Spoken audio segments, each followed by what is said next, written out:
روز قیامت تک اگر میں محمد کی صفات لکھتا رہوں تو دنیا کے تمام قلم ٹوٹ جائیں گے، لیکن محمد کی صفات ختم نہیں ہوں گے۔ ناظرین، دنیا میں بہت سارے مذاہب ہیں، لیکن اللہ تعالیٰ نے جو مذہب ہمیں بخشا اور جس کی امت میں ہمیں پیدا فرمایا، اس پر ہم اللہ تعالیٰ کا جتنا شکر ادا کرے وہ کم ہے۔ 2-3 دن پہلے کی بات ہے کہ ایک ساتھی نے مجھے ایک ویڈیو سینڈ کی، ہندو مذہب کی ہیں یا کسی اور مذہب کی ہیں، کہ اس میں ایک بڑی بہن نے اپنے چھوٹے بھائی سے شادی کی اور میڈیا والے دڑا دڑ کے ان کے پاس آ رہے ہیں اور ان سے انٹرویو لے رہے ہیں کہ آپ نے یہ قدم کیسے اٹھایا،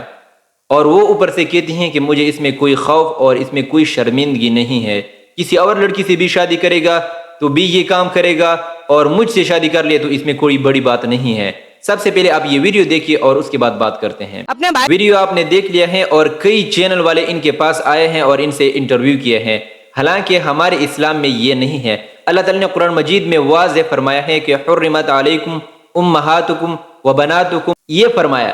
کہ تم پر تمہاری مائیں حرام ہیں، اپنی ماؤں سے شادی نہیں کر سکتے ہو، تمہاری بیٹیاں تم پر حرام ہیں، خواہ تمہاری حقیقی بیٹیاں ہوں یا سوتیلی بیٹیاں ہوں۔ ایسا پاکیزہ اسلام، ایسا پاکیزہ دین کسی کو بھی نہیں ملا ہے جو ہمیں دیا۔ دنیا میں جتنے بھی انبیاء کرام آئے، ہر نبی کی ایک آرزو تھی کہ یا اللہ ہمیں آخری امت میں پیدا فرما، کیونکہ آخری امت پر حضرت محمد صلی اللہ علیہ وسلم کی امت پر اللہ تعالیٰ نے جو انعامات کیے، جو کرامات کیے،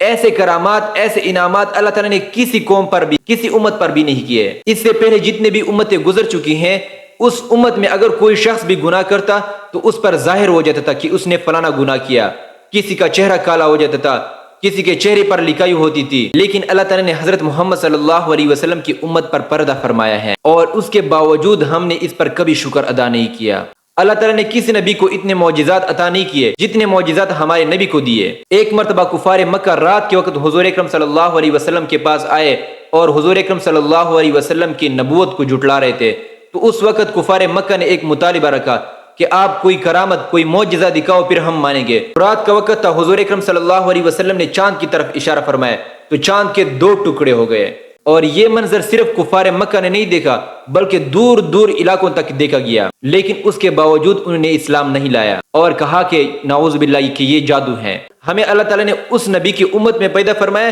کہ جس نے ہاتھ کے اشارے سے چاند کو 2 ٹکڑے کر دیا۔ ایک مرتبہ ابو جہل نے مٹھی میں کچھ بند کر کے حضور اکرم صلی اللہ علیہ وسلم کے پاس آئے اور کہا کہ اے محمد،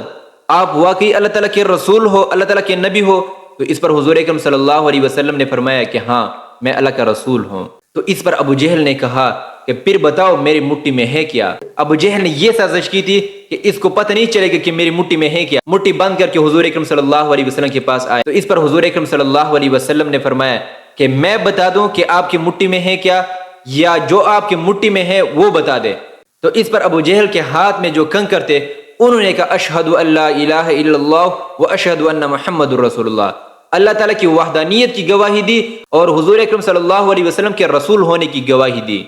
اس سے بڑھ کر اور کیا ہو سکتا ہے؟ لیکن اس کے باوجود ابو جہل نے آپ کی تصدیق نہیں کی، آپ کو نہیں مانا اور آپ کو نعوذ باللہ جادوگر قرار دیا۔ اور آج دیکھو ابو جہل کی کیا حالت ہے، کتے کی طرح موت اس کو نصیب ہوئی، اور آج لوگ اس کے قبر پر تھوک پھینکتے ہیں اور پتھر پھینکتے ہیں۔ اور آج کل ہماری کچھ حالات یوں بن گئی ہیں کہ ایک جماعت دوسری جماعت کو کافر قرار دیتی ہیں، دوسری جماعت تیسری جماعت کو کافر قرار دیتی ہیں، اس طرح ہم ایک دوسرے کو کافر کہتے ہیں۔ تو خدا کے لیے میری آپ سے ریکویسٹ ہے کہ نبی کی سیرت کو دیکھو، نبی کی سیرت کو پڑھو، نبی کی سیرت کو سمجھو۔ جب آپ کسی شخص کو مسلمان نہیں کر سکتے ہو تو کسی مسلمان کو کافر مت بناؤ۔ اگر آپ کسی مسلمان کو کافر بناتے ہو، خدا کی قسم کفار مکہ سے آپ نبی کو تکلیف پھر پہنچا رہے ہو،